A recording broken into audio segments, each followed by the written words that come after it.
Hello everyone and welcome to a new ServiceTonic video. In this video, we will explain the knowledge base, also known as the KB. We will learn how to create, modify, and manage all the options offered by the ServiceTonic KB. But first, we need to understand what it is. The KB is a database that stores a variety of topics accessible for both agents and contacts. For contacts, the KB can be accessed through the portal's widgets or via direct link. For agents, it can be found in the menu under the Tools section, Knowledge. As seen in the top left, we have a list of accessible libraries. We have libraries like IT Solutions, Fax, and GDPR.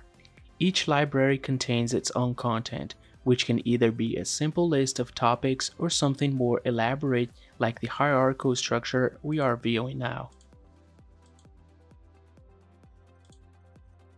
This structure contains directories and parent topics such as hardware, which branches out into more specific topics.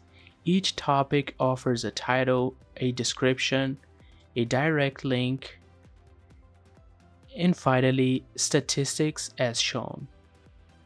Now that we have seen how it works, let's dive into the configuration. To do this, go to Administration, System, and then Knowledge. Click on the Library Management window, where you will see a list of all available libraries. For example, let's select IT Solutions, where we can see all services with access, library translations, role permissions for the library, criteria for contact access, and finally, the public checkbox. When this is checked, all contacts on the user portal will have access to the library. Using the buttons, we can add or remove libraries, and with the central button, we can proceed to manage the library. Now, we can organize the topic tree for our library.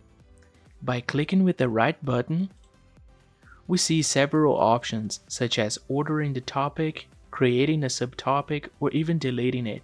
We can navigate within the tree to reach out the topic related to monitor.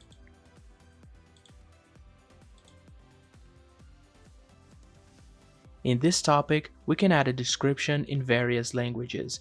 Simply select the preferred language and proceed.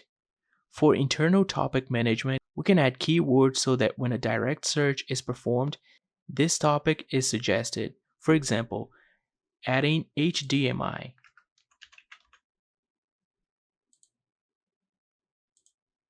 As a keyword. We also need to manage access to the topic, deciding whether it will be visible to all users, including unregistered ones, or if it should be an internal topic accessible only to service agents. In addition to plain text, we can also add images, videos, or hyperlinks. Once we've finished editing the topic, we just need to save to apply the changes. Finally, let's look at the configuration parameters for search results. For this, we go to Administration, System, and then Knowledge again, followed by Search Administration. Here, we see the different options for searching topics. We start with keywords weight, which refers to the importance of keywords we defined earlier in the topics, like HDMI in the monitor example, and the title weight. Then, there is a description weight, fuzzy logic, and the number of proposals to show. Fuzzy logic determines the number of letter errors allowed when searching. For example, with fuzzy logic set to 2, you could misspell 2 letters in HDMI and it would still show the correct topic in the search results. Remember to save the changes once done. And that's it. That concludes the video on Knowledge Base. For any questions, comments, or suggestions, feel free to reach out to our support team through the usual channels. Thanks for watching, and I'll see you in the next video.